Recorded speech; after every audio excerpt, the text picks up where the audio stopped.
राधे राधे, हरे कृष्णा। कैसे हो आप सभी लोग? आशा करती हूँ आप सभी परम मंगल में होंगे, स्वस्थ होंगे, अच्छे होंगे। ये क्वेश्चन में से इतना ज़्यादा बार पूछा जा रहा है, इतना ज़्यादा बार पूछा जा रहा है कि दीदी पूर्णिमा कब है और पूर्णिमा पे चंद्र ग्रहण का साया है, तो पूर्णिमा पे हम पूजा अर्चना वंदना कैसे करें, चंद्र देवता को जल कैसे दें, और अगर हम चंद्र देवता को जल देते हैं ग्रहण काल में तो कोई दोष तो नहीं लगेगा। और ऐसा बोला जाता है कि चंद्र ग्रहण से पहले सूतक लगता है 9 घंटे पहले, तो हम अपने पूर्णमासी का व्रत कैसे करें। देखो, या फिर हम 6 तारीख को व्रत कर सकते हैं। कुछ के क्वेश्चन याद है। देखो भाई, पूर्णमासी तिथि जो है, जो प्रारंभ हो रही है वो 7 तारीख को सुबह सुबह हो रही है। 6 तारीख को अगर आप व्रत करने का कोई सोच ही नहीं सकता, क्योंकि 6 तारीख को पूर्णिमा है ही नहीं। पूर्णिमा का व्रत केवल पूर्णिमासी पे ही किया जाता है। और एक चीज ध्यान रखिए, पूर्णिमा पे हमेशा चंद्र ग्रहण होता है, मतलब जब भी चंद्र ग्रहण होएगा वो पूर्णिमासी पे होता है, और जब भी सूर्य ग्रहण होता है वो अमावस्या पे होता है। शास्त्रों में ना बहुत सुंदर वर्णन है कि अगर पूर्णमासी पे चंद्र ग्रहण पड़ रहा है तो उस बीच आपको पूर्णमासी का व्रत कैसे रखना चाहिए। और शास्त्रों में ये भी बताया गया है कि पूर्णमासी पे अगर चंद्र ग्रहण पड़ रहा है तो वो जो आपका व्रत है, जो कि आप पूर्णमासी के लिए रख रहे हो, वो आपको 1000 गुना ज़्यादा फल की प्राप्ति करा देने वाला है। ये बहुत ही ज़्यादा बेस्ट रहने वाला है। तो चलिए मैं आपको बताती हूँ कि आपको पूर्णमासी का व्रत ग्रहण काल में कैसे करना चाहिए, पूर्णमासी की पूजा अर्चना वंदना आपको ग्रहण काल में कैसे करनी है, ये सभी जानकारी मैं आपको इस वीडियो के देने जा।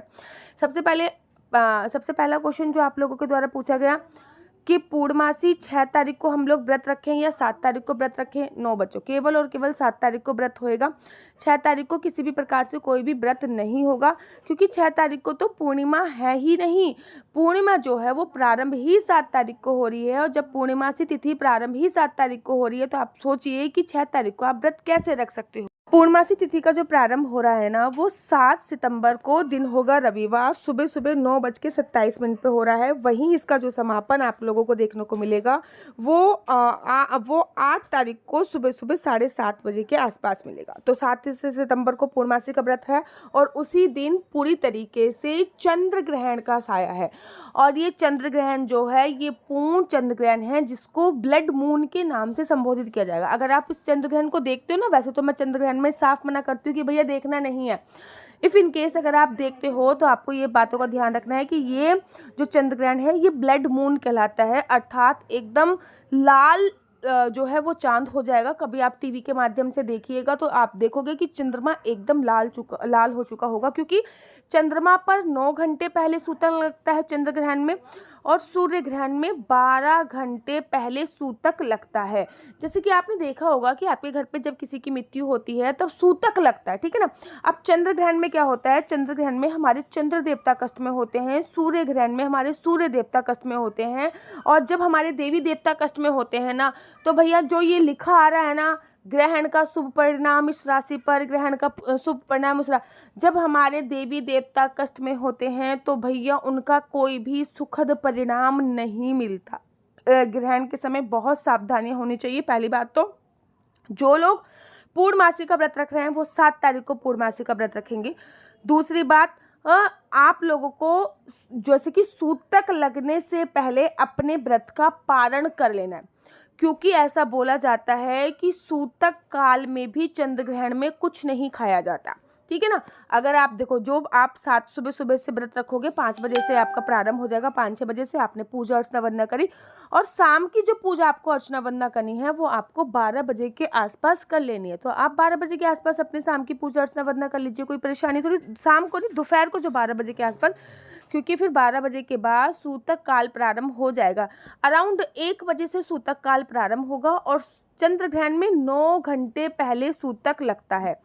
तो 1 बजे के आसपास सूतक काल प्रारंभ होगा। तो आप 12 बजे पूजा अर्चना वंदना करके 12:45 पे अपने मंदिर के जो पट होते हैं, जो द्वार होते हैं, उनको बंद कर दीजिएगा और अपने व्रत का पालन कर लीजिएगा। साथ में भगवान श्री हरि विष्णु से माफ़ी मांगिएगा कि भाई ग्रहण काल है और हम सूतक में अपने व्रत का पालन नहीं कर पाएंगे, तो ऐसे में हम इसी टाइम पे अपने व्रत का पालन करेंगे। अब दूसरी बात, क्या चंद्र ग्रहण के समय चंद्रमा को जल दे सकते हैं? चंद्र ग्रहण का जो प्रारंभ होगा ना, उस टाइम पे बहुत रात होएगी, और जो हमारे चंद्र देवता हैं वो उदित हो जाएंगे 6:26 पर। अब 6:26 पर अगर आपके घर के आसपास चंद्र देवता दिख रहे हैं, कहीं भी घर के आसपास चंद्र देवता दिख रहे हैं 6:06, तो आप बकायदा, ऐसा शास्त्रों में वर्णन आया है कि चंद्र ग्रहण में अगर पूर्णमासी पड़ती है, और ऑब्वियसली बात है पूर्णमासी चंद्र ग्रहण में ही पड़ती है कभी कभी, तो आप सूतक काल में अगर चंद्रमा को अर्घ देते हो दूध डालकर, तो आपको अपार पुण्यों की प्राप्ति होगी। देखो वैसे तो अगर आप पूर्णमासी पे चंद्रमा को जल देते ही होगे, लेकिन अगर आप जल भी नहीं देते तब भी मैं आज आप लोगों को प्रेफर करूंगी कि आप पूर्णमासी, ये जो आने वाली पूर्णमासी है जो कि 7 तारीख को है, जो कि पितृपक्ष से प्रारंभ हो रही है, पितृपक्ष किसी दिन से प्रारंभ हो रहा है, तो ये आप 1 लोटा जल लीजिए, उस लोटे जल में थोड़ा सा शक्कर, 1 चुटकी शक्कर डालिए, थोड़ा सा दूध डालिए, थोड़ा सा चावल डालिए, और अपने चंद्रमा को ओम सोम सोमाय नमः, ओम सोम सोमाय नमः, ओम सोम बहुत सिंपल है। अगर आप ये नहीं बोल सकते कि दीदी मुझे ये मंत्र याद नहीं होगा, तो ओम चंद्राय नमः, ओम चंद्राय नमः ये बोलते हुए आप चंद्रमा को जल दे सकते हैं, और वहीं पे खड़े होकर चंद्रमा की 7 परिक्रमा करते हैं। कहते हैं चंद्र ग्रहण में हमारे चंद्र देवता जो हैं वो बहुत ज़्यादा कष्ट में हैं, और जब चंद्र देवता कष्ट में होते हैं तो हम जब दूध मिश्रित जल उनको समर्पित करते हैं तो उनको बहुत शीतलता प्राप्त होती है। कहते नहीं है कि भैया चोट तो लगी है, लेकिन पट्टी अगर आप क्या कहते हैं दवाई लगा दो तो वो चोट जो है वो बहुत ज़्यादा कम हो जाती है। ठीक इसी प्रकार से ये बोला जाता है कि चंद्र ग्रहण में अगर आप ये कार्य करते हो तो आपको बहुत ज़्यादा पुण्यों की प्राप्ति होती है, क्योंकि चंद्र देवता कष्ट में है। ऐसे में अगर आप जल वाला दूध डाल रहे हो तो उनको बहुत रिलैक्स मिलेगा। हाँ, ये वाला कार्य आपको अवश्य करना है। अब 2-3 चीज़ें मैं आपको और भी बताती हूँ। नंबर 1, व्रत आपको सुबह जो है वो सुबह आप पूजा करोगे, शाम की पूजा आपको 12 साढ़े 12 बजे के आसपास कर 12:57 मोटा मोटा आप ये मान लीजिए कि 1 बजे से आपका सूतक काल प्रारंभ होएगा। अब जो कि ये पूर्ण चंद्र ग्रहण है, ऐसे में आप किसी भी प्रकार की कोई भी पूजा अर्चना वंदना नहीं करोगे। इसके बाद मैं एक और वीडियो आप लोगों को बताऊंगी जिसमें मैं आपको बताऊंगी कि चंद्र ग्रहण के समय लड्डू गोपाल की पूजा अर्चना वंदना कैसे करनी है। ये साल का दूसरा चंद्र ग्रहण है और इस साल का आखिरी चंद्र ग्रहण है, जो कि भारत में पूरी तरीके से विद्यमान होने वाला है। आप लोगों को दिखाई देगा ये, तो याद रखो ये बहुत इंपॉर्टेंट है कि आप 12:30 बजे तक पूजा कर और लड्डू गोपाल के पास थोड़े से ड्राई फ्रूट्स रखकर और उसमें एक तुलसी दल डालकर आपको पट बंद कर देने हैं। 6:30 बजे से लेकर 8 बजे तक या फिर 8:30 बजे तक, मोटा मोटा 9 बजे तक भी आप चंद्रमा को जल दे सकते हो, कोई भी दोष नहीं लगने वाला। इस बात का ध्यान रखना है। हाँ, 1-2 चीज़ें और आप ध्यान रख सकते हो कि 9:57 मोटा मोटा ये मान लीजिए 10 बजे से आपका चंद्र ग्रहण प्रारंभ होगा, और चंद्र ग्रहण जैसा ही प्रारंभ होगा उसके बाद आपको जल नहीं देना। और वैसे भी ना ये बोला जाता है कि जब चंद्रमा विद्वान हो तभी जल दो तो बहुत अच्छा होगा। तो पूर्णमासी का व्रत आपको ऐसे करना है, जो भी व्रत का पालन करना है, क्योंकि उस टाइम पे खीर बनाई जाती है और खीर से अपने व्रत का पालन किया जाता है, तो खीर बनाइए। और 12 बजे से लेकर 12:30 बजे तक एनी हाउ सूतक काल प्रारंभ होने से पहले अपने व्रत का पालन कर लीजिए। आप ये समझ लीजिए कि आपको इस दिन केवल और केवल सुबह से लेकर दोपहर को 12 बजे तक ही व्रत रखना है। उसके बाद ये नहीं है कि फिर आप कुछ भी खाते रहोगे। सूतक काल में कुछ भी नहीं खाना चाहिए। वैसे तो मैं सूतक काल में सभी को खाने के लिए मना करती हूँ कि भैया किसी को नहीं खाना सूतक काल में, लेकिन विशेष ध्यान दीजिए जिनका भी व्रत है उनको सूतक काल में कुछ भी नहीं खाना चाहिए। चंद्र ग्रहण जब प्रारंभ होता है तो आपके उदर में अर्थात आपके पेट में अन्न का एक दाना भी नहीं होना चाहिए। इस बात का आपको विशेष तौर पे ध्यान देना होता है। तो ये मेरे पास बहुत इंक्वायरी आ रही थी कि चंद्र ग्रहण में व्रत कैसे रखें, तो मैंने आपकी ये इंक्वायरी जो है वो क्लियर कर दी है। मेरा नंबर आपको नीचे स्क्रीन पे दिख रहा होगा।